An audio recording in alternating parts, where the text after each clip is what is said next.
episode of Real Talk with Officer Antoine Thomas. Yep, that's me. Listen, if you have not had the opportunity to listen to the last episode of this great political series that we're hosting here on the Real Talk with Michelle Morrow. Michelle Morrow, she is running for superintendent of public instructions. I think last time I said education, but at the end of the day, that's what it will be about. She will oversee the state's education. And Michelle's a great woman. We have been friends and colleagues, brothers and sisters for quite some time. And I know that she will be the perfect person to lead our state of North Carolina in that field. Again, you know that she's a former, actually, she still is a nurse. So she serves in the health sector, and she just have a lot of experience as it pertains in the public school system. That means going to public school board meetings and speaking to the Wake County school boards. And of course, she's done some traveling throughout the state, being a voice for other Board of Education's school boards. So go back and listen to that episode. We are in our early voting, and me and Max, who I'm going to introduce in a minute, I sort of gave it away, Max. We're just talking about so much as it pertains to early voting and how exhausting it is as a candidate. You have to try your best to be at those polls and try to garner as many votes as you can. So my colleague here that I have and my brother who's on the other half of this screen, he is prepared. As you see, he's in his car because he's on the move. As a candidate, you have to be prepared and ready to go at a moment's notice. So I want to bring my new brother to the show. This is Max Beckwith. He is running for Pender County Commissioner in the great state of North Carolina. So I'm going to let Brother Max tell you more about himself. But he is a veteran. He is a veteran in our United States Armed Forces, a former Marine, and I'll let him get more into what that meant as his service to the Marines and what he did in the Marines. But he has said, look, it's time to step up. He is a blue collar construction worker, so he has your best interest as it pertains to the blue collar workers. He understands what it's like to have to put food on the table. He understands what it's like to have to build up and construct. And I believe that is a big part of what commissioners do. They have to be able to lay a platform. And of course, the budgets of the county come to them. All the needs that the county needs come to the commissioner. So what better person to help this progress, or I should say aid in this progress, Max Beckwith. Max, appreciate you for coming on to the show, and I look forward to diving into your platform. And at the end of the day, when we're all said and done with this podcast, we want the listeners to say, hey, I am going out and voting for Max Beckwith. Max, welcome, my friend. Thank you, Antoine. Pleasure being here. I appreciate the chance to talk to you. Me too. So I apologize if this video is a little shaky. I'm holding it because I don't have one of those car mounts and whatnot. So, and like I said, I told you earlier before we got on and whatnot that if you hear the dog whine in the back, it's because he's got a doctor's appointment. So I got to go there after this. Mr. Apollo. Yeah, Mr. Apollo. He's my chocolate lab wine rhymer hunting dog. Whatnot. Beautiful chocolate lab. Yep. Anyways. So I'm running for county commissioner in great county of Pender County. I'm running for District 4, which is the west side. A lot of people may not know because every county is different, but in Pender, candidates have to run in the districts that they live in, but it's an at-large election, so everyone votes for all the positions, all the offices. So you're not just voting for your county commissioner district, you're voting for all of them. Pardon me.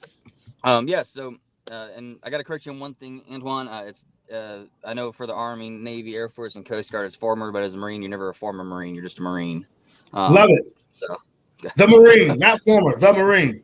Yeah, well, once a Marine, always a Marine is the saying. I'm actually an 8th generation Marine on my mom's side. Every male in my generation, in every generation up to my great-great-great-great-grandfather, who was one of the first Continental Marines to sign up with Samuel Nicholas at Turn Tavern in 1775. And every male has served up to me. Long military history. And then on the other two sides of my family, my biological dad and my stepdad's side of the families, they're also all big Army, Navy, Air Force, and whatnot. So I'm one of 4 boys, 3 of which served. I'm the 3rd youngest. We got a long service of to this country. And then we also have uh, nurses, we have firefighters, police, all throughout as well. A lot of them former veterans that went into that or just went into that instead of going to the service. But big, it's always been a big thing in my family to serve the public interest in any way you can, whether that be in uniform or as an elected official. It's a beautiful thing, and I definitely have heard that phrase. So definitely, please forgive me for not using the right phrase because I have heard it so many times. Have friends that are Marines, and I have heard them tell me, "Once a Marine, always a Marine," and we respect that. And what I want to say to you is, thank you for your service, and to all of your family down the lineage who have really served this great country. We appreciate your contributions, and it will never go unnoticed. Excuse me. I know you hear that a lot from people, but we genuinely mean it. And me being also in public service as a law enforcement officer, I understand how thankless sometimes our roles can be, but we appreciate you. But you said it correctly. You said that at the end of the day, um, you understand that there needs to be good conservatives on the ballot who really have the best interests of the county in your shoes. And we don't need rhinos. We have enough of those serving in the public service all across this country in many levels of state, local, and our federal legislations, and we see that they are bending. And it's not time to bend; it's time to go forward, stay the course. And as a Marine and as a military soldier, I've never been one, but I know that you know that there is a standard that has to be met, and you never waver from it. So the listeners have to understand that. That's what you're going to be bringing to the table. But tell me a little bit about what you plan on doing when you are elected as a county commissioner. What do you want to see? I probably should start here. What do you want to see change that is happening right now at the county level? Yeah, so backpedal just a little bit. So after I went in the military in '09, got in 13. I was the one who found the big boom booms and whatnot. So it wasn't like I was an office jockey or anything like that. I was on front lines. But anyway, so did all that. Um, I got back. I moved to North Carolina because I'd lived here a couple of times being a military brat, and I had family in Wilmington and Curry Beach area. So I was like, all right, well, I want to be warm. I don't want to be cold anymore. so, Mm-hmm. so I moved out here, met my wife in 15, got married in 18. During the time period, I was started up a small business handyman company. And then Florence hit, and that kind of skyrocketed me. So I started my business in 15 with $400, and my final job in 2020 when I sold it end of 19, early 2020 was I finished out a job. It was like $1.3 million in insurance work for 42 townhomes up in Porter's Neck area. So the so I do have also, I understand the small business aspect of, people always say they want to be in business for themselves until you're in business for yourself and you realize it's not a 9 to 5, it's a 24 $8 8 days a week Right. job. Um, so during that time period, I got my degrees. I was going to go to law school. Then I realized I didn't want to be a lawyer. so, so I got my degrees in constitutional law, specializing in international relations and international war. And then I got another degree in minor in American history and Middle Eastern history. Um, which is what law school wants to see. But I was like, well, I don't want to do that. So in lieu of a construction management degree, I used my 5 years of running my business and growing it and used that as a proof of concept, shall we say. So then I went from there to the federal arena, started as an estimator. So when you're talking about budgets and knowing what the numbers are and knowing how much things cost in regards to infrastructure work or just construction in general, um, I have a very, very firm knowledge in that, especially when you're talking federal work and whatnot, which is a lot of what I did. There's a lot of FAR clauses, there's a lot of state requirements, uh, burdensome oversight regulations, and a bunch of, I mean, there's so much red tape, it'd blow your mind. Um, that you have to jump through to get a job done, but it's what you have to do. So went from there to I've worked anywhere from my own business doing historical remodels and insurance work and whatnot to building single family homes, multifamily homes to federal work. So my portfolio in terms of volume that I've done in my life as a construction individual, as a project manager, quality control manager, estimator, I've either bid means estimated. This is competitive bidding. One managed or was on a team that managed. I'm north of $1 billion, probably closer, probably $3 billion in stuff that I've either helped estimate, helped manage, helped bid throughout my 20 years of construction. So when you're talking about Pender County specifics, one of our biggest issues is infrastructure. We have all this rampant growth with no foresight on the infrastructure impacts that it has. A good county manager or county commissioner should be able to look at a proposal and be able to skim through and see, all right, what is the environmental impact? What is the tolerable surface impacts?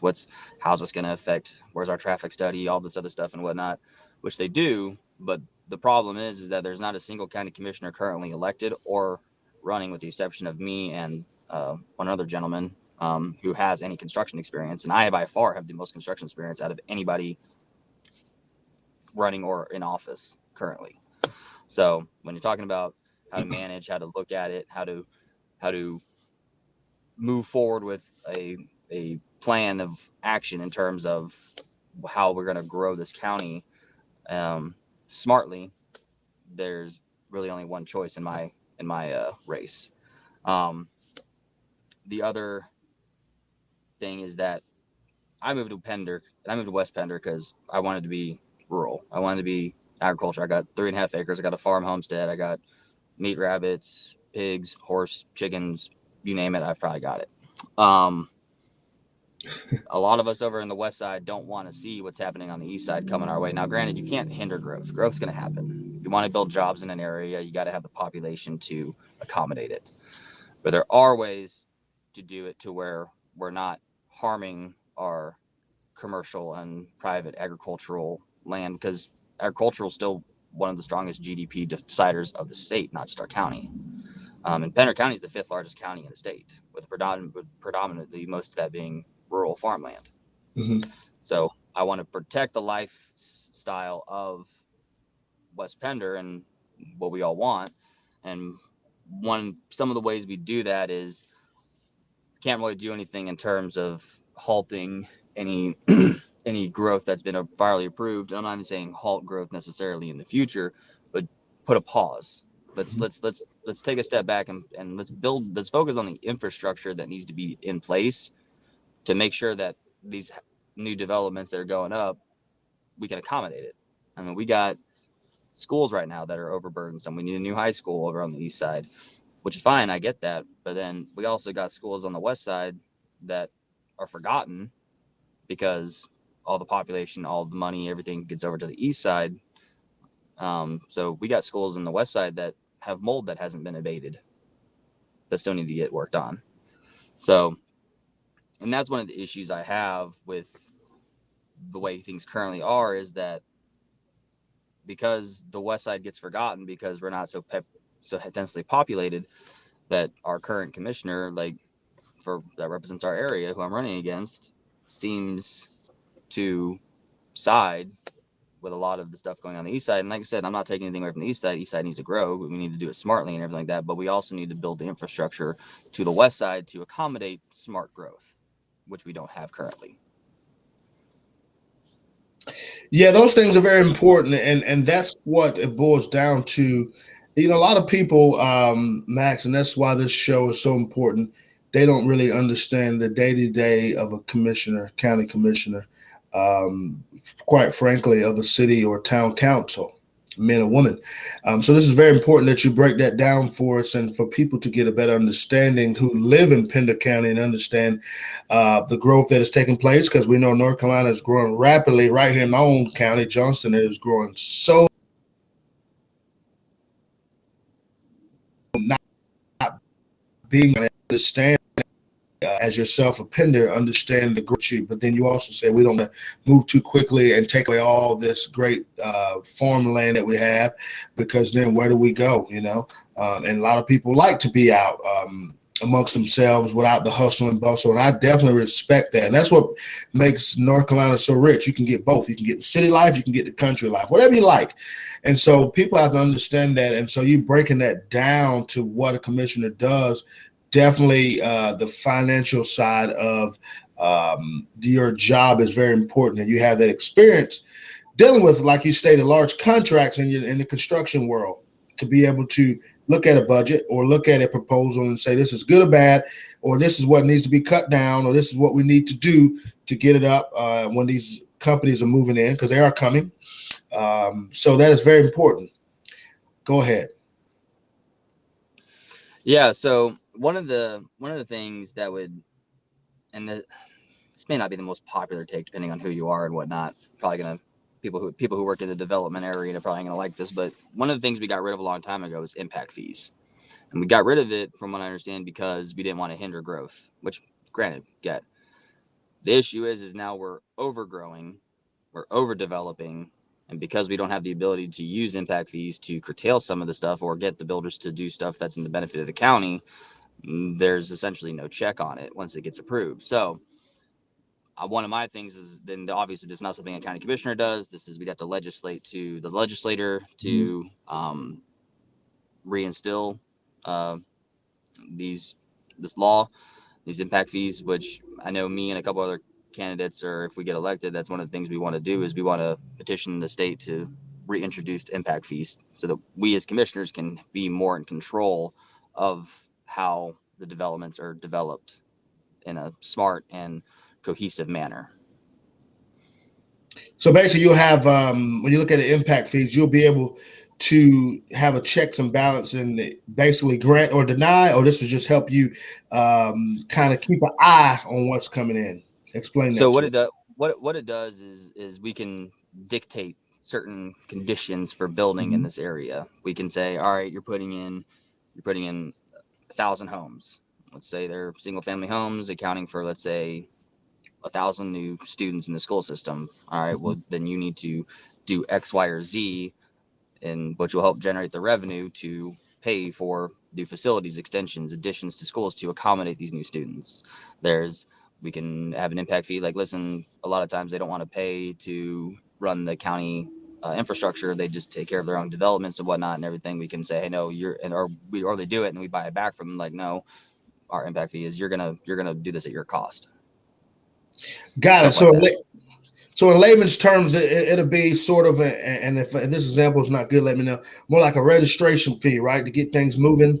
Would you say from a layman's standpoint, or some type of buy-in, so they're just not coming in and Think of it more as contract negotiation. okay, You're in a general day-to-day contract that between two parties and whatnot, there's a give and take. There's a, hey, if you want this, I need this, blah blah blah. What an impact fee will do is that it allows the commissioner to be like, no, you are going to do this because this is what's needed and whatnot. So it's more of a strong arm, and I hate using that word, but it is. It's somewhat necessary for areas that are overly populated and overly developed and whatnot. Like, once again, this is not something commissioners can do by themselves. It will right. take a bill to pass through the General Assembly and the governor to sign off on it. So it would be very much long term down the road. I doubt it would happen within the next 2-3 years, but it's definitely something that I know I'm interested in looking into. Well, we trust your judgment, and it sounds like something that's going to benefit the county. So I would see why people wouldn't want to jump on board. Like you say, you have to take it to the legislation and let them draft the bill. I can see that moving forward with the right people on it. So yeah, push that through. That sounds like something, and maybe other counties will jump on board.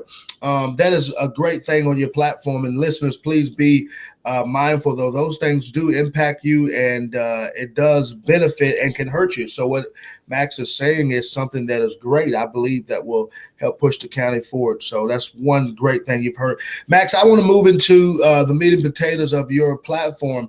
We spoke off air about how Pender County is so unfunded, or don't have the finances, maybe due to how rural it is, the jobs capacity, whatever it may be. So underfunded. But we look at our public school system, and then also our county sheriff's office. What would you like to see go forward there, and how can we help uplift so that we can have more schools built? You talked about that earlier, and just spreading out. So we have the school bond that was 180, I think $184 million for new school and to do other stuff and everything like that. In doing that, they raised our taxes by 11 cents. The Hmm. funny and the reason they had to go get the bond and whatnot and everything is the reason they raised the taxes because they said we couldn't afford it out of pocket, which I think was like 10 million, I think, out of pocket. Um, I could be wrong on that, but that's what I believe that's the right number. The issue is that we have plenty of funding in our general fund. We actually are overfunded, but we Hmm. have commissioners that aren't willing to use that money instead to raise taxes instead of allocating. And like I said, I'm a fiscal conservative. I love a good solid safety net. The Yeah. state requires us to have $25 million in a general fund for emergencies like a hurricane or some other Yeah. natural big storm and whatnot. Currently, I think we have 83 million. Whoa. We have like 3.2 to 3.4 times what we actually are supposed to have, which great, love it. But and I'm not even necessarily saying take money out of the general fund. I'm saying maybe we halt payments into that fund and defer those payments to other avenues that need the Hmm. source of funding. And then if a hurricane comes and we have to spend more than what we thought, say we have to spend 50 million, so now we got 30 million and change left in the general fund. All right, well then we can start ramping it back up to till we're at a 2.5 gross what we're supposed to have, which once again shouldn't take us that long, considering the massive increase in tax revenue that they're having around here. Part of the other thing is that our county commissioners voted to do property tax assessments, and they say it's appraisal, but it is a tax every 4 years. And the reason they just want to do that is because they want to get the property value and the tax value closer to sync. Not necessarily against that. The problem I have is that they're spending more money and more resources to have a department built up to do all this instead of doing it the way it's been done using I think there's a program it's called Eagle View, which it does it all from satellites and whatnot. It doesn't require guys to go boots on the ground, so they're spending all this extra money and tax dollars on something that's, in my opinion, frivolous. Which leads me to my one of my other main points is that I'm calling for I want a hard audit of the county. Every department has to give an audit every year and give it to the county commissioners, and then they send it to the state. So you can go online and you can see there's audits every year. That's not a hard audit. Hard audit is getting your auditor, your state auditor, to essentially audit the county, and you go through line by line and go through and make sure everything, all the I's are all the I's are dotted, T's are crossed. There's no equipment missing, no gears gone adrift because it's a gift, as an old Marine Corps saying. Because bureaucracies by nature, I feel like it's almost ingrained in a bureaucracy from its inception that if you don't have hard checks and hard audits to account for every department and every piece of equipment, it's almost guaranteed it's like they have to steal stuff Yeah. or waste stuff. It's like ingrained in bureaucracy, like you have to do it. So that's why if you have a hard audit and you have recurring hard audits every 5 or 10 years, whatever it is, the likelihood of those numbers getting out of whack again is very low because people know it's coming. The problem is we haven't had a hard audit in I think almost 20 years. Yeah, accountability is something that's very big, and another great platform stance that you're taking right there to have a hard audit. I think it's important to be transparent and to be consistent, and all those things is what members of the county, citizens need. And I think that this is very important. And thank you for sharing all this for your constituents in the county that you will serve. Very important. And you talked about being physically sound, which is great. I'm all for it as well. As conservatives, we want to be that way. But here's the deal: if you're taking a lot and not actually producing, that's just you just got a big savings account. You know, at least people could say, okay, you raise taxes, but we see our roads becoming a little bit better, or we see more buildings coming up, or things that the community need, community centers, parks, things like that. I think people will go for it. But when you're just taking taxes and you don't see an outcome, what's the whole point? And so I do agree with what you're saying, Max. I think some of the money should be released to go to two of the most important avenues in our society, and that is education and public safety. We want a great education, but we also want to be safe. I was a former Wake County deputy, so I can tell you that we did pretty well. Of course, Wake County has tons of money. I think they could have done better and still can do better as it pertains to the funding of our sheriff's office. And in your case, I'm sure your sheriff will love to see, and I'm sure he goes in and tries to advocate for more funding, right? And powers that be, county commissioners, your future colleagues, shoot it down. But somebody like you and that understands will be able to uplift. And we're at a point in law enforcement where you know this. A lot of people have either retired or quit, and they're leaving the job due to the high levels of stress that has been induced by the media, the lack thereof of support from the administration. So and my questions have always been when I see these interviews, and I've had some of my show, people keep saying, well, we're losing the numbers. How can we get the numbers back up? I think a lot of leaders, chiefs, and some sheriffs, although the sheriff of Sampson County, he made it clear why his numbers are low and why the jail is understaffed. He says, we need more money. We need more funding. And I'll say that. You hit it on the nail. We got to have funding. So that's important, and I definitely believe that you're going to be that person to speak out. You're going to be that bold leader to say, hey, I'm not going against you all, but we have to address the elephant in the room. And education, we need to put money to it. We understand the public system has failed us, but you have overgrowth, and you stated it, overcrowded schools. So we have to expand out. That's the only way it can be done. Yeah, so a couple of things I'm in favor for and whatnot. Obviously, this is not something I can just do unilaterally. It has to be approved by the commissioners as a board. So I want to raise funding to increase funding for our sheriff. We have 5 deputies on duty at any given shift, but we're the 5th largest county, and I live on the west side, and we don't see cops unless they're responding to something. Atkinson used to have a police department, but they don't anymore. So we have 5 on duty at any given time. I think 2 are in Brunswick and 3 are in New Hanover, or in not Brunswick. 2 are in Burgaw. Burgaw. 3 are in Hampstead, and I think that rotates and whatnot.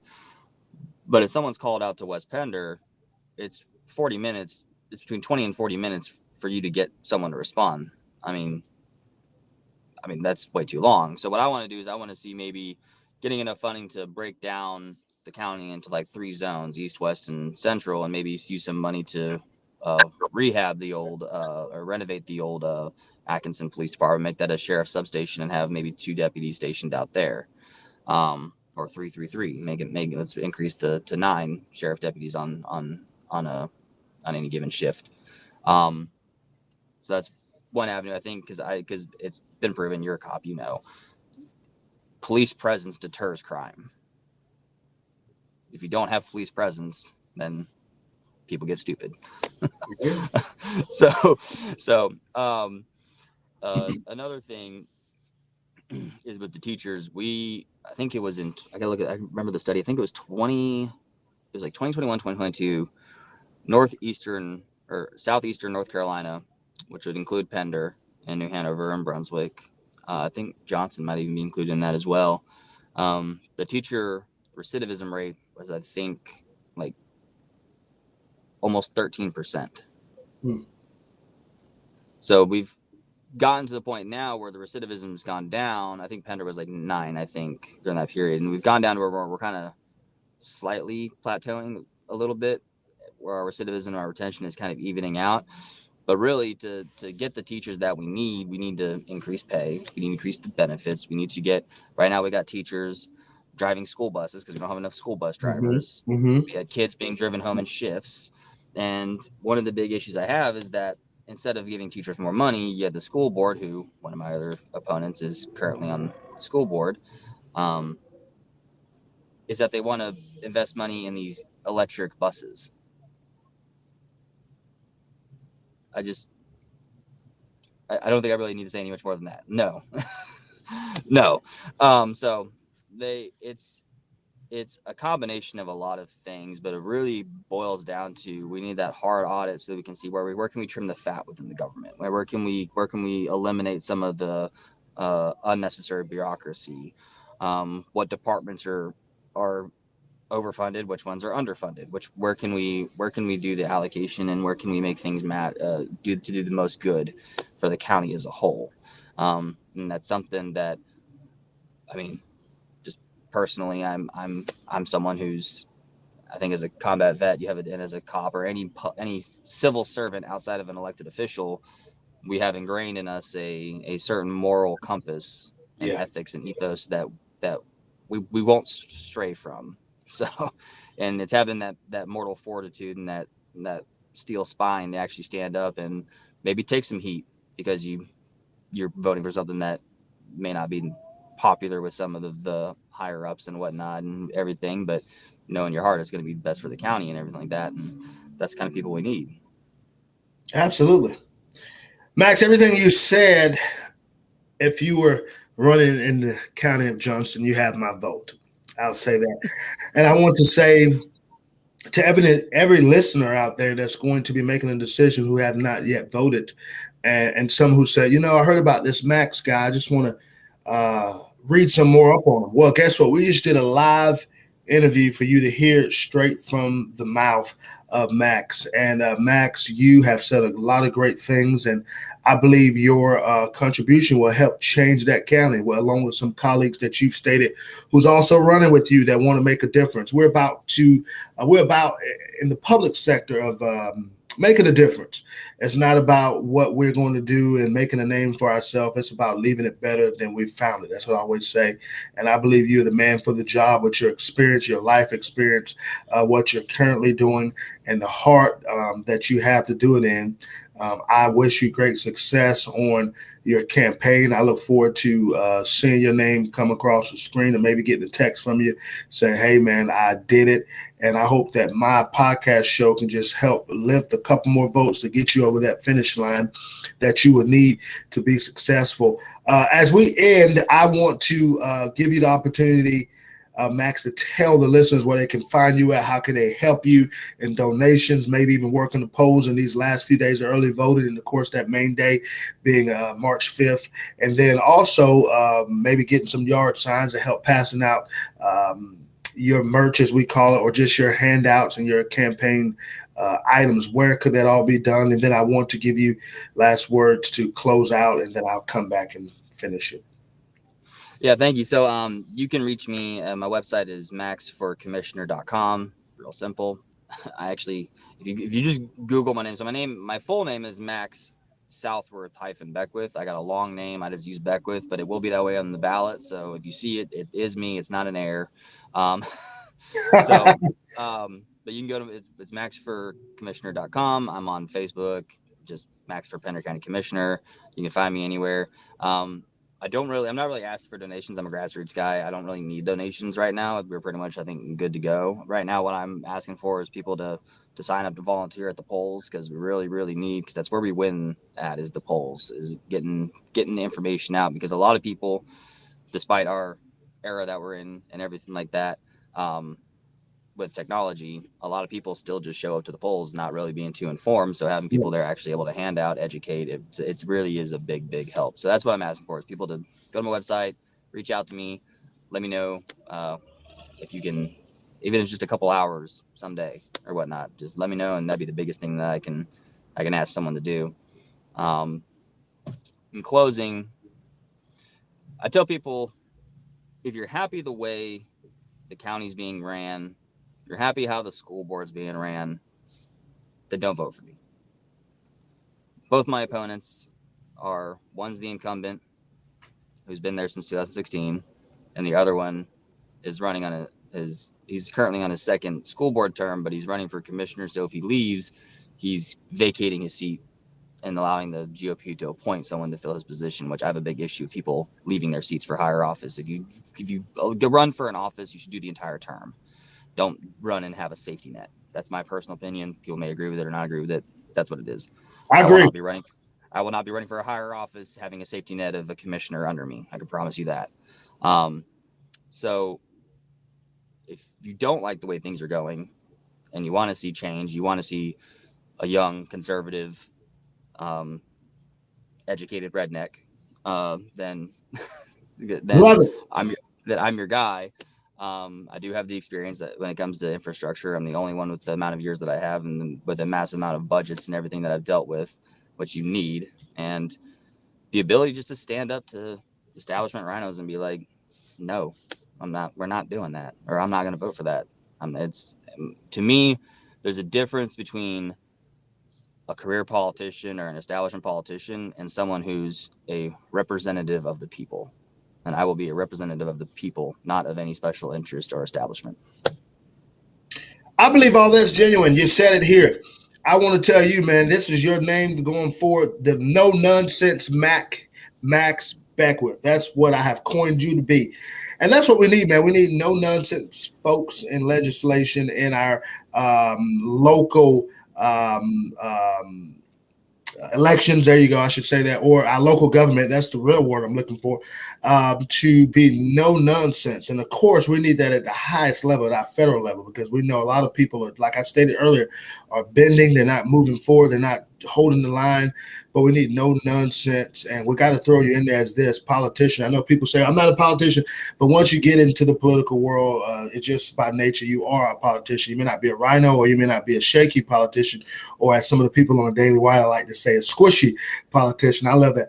But at the end of the day, you are a politician, and we should embrace that term because we want to show people the other side of what a politician should really look like. And here it is. You're a no nonsense man, and I appreciate you for coming on this show and being honest. And you said something that most politicians won't say. And you said, hey, if you're happy with the way things are, then no need to vote for me. Don't limit your vote. I think that's very appropriate. And some people may say, why did he say that? I understand why he said it, because at the end of the day, if you are happy with the way things are going in the county, and God forbid in the whole state, because there are people who are, and then in this country, don't vote for them. But there has to be a change. And I believe the other side of what you said, Max, there is a change needed. And at the end of the day, nobody should be happy with the way things are right now. So that tells you to go out and vote, cast your vote for the one and only. One more time, Max, what is what they're going to see on the ballot so they don't say, hey, there is a typo, or maybe that's not the same Max. What is the full name again? So it's Max Southworth Beckwith. And if you go to my website, Max for Commissioner, my whole name's on there and with my photo, so you know it's me. And I've always gone by Max Beckwith. So Max. But I'm not changing. But I'm not changing my name. Like what's his name? Beto, whatever the hell, Rourke and whatnot. My name's my name. Like that's what I use. That's what we're using because that's who we are. It's a real man. Like I said, no nonsense, Max Southworth Beckwith. Appreciate you for coming on to the show. And I want to say this as I always end. Reach one, teach one. And Lord, please continue to bless our men and women that are serving in blue. Of course, the men and women around this great world who are serving in our United States Armed Forces. And we ask that this election be one that will change the trajectory of our lives and our country. And I pray, Lord, that people will wake up completely and make the right decisions, and that we can all get back together and we can leave race out. We can leave all the things that are not needed in our society, but to just love you as Christ and to love our fellow neighbor. Until next time, you have been listening to the Real Talk podcast show. I am your host, Officer Antoine Thomas, and you have heard from our candidate of Pender County Commissioner, who he's running for that seat, the one and only no nonsense Max Southworth Beckwith. And until next time, we'll see you. Take care. And we have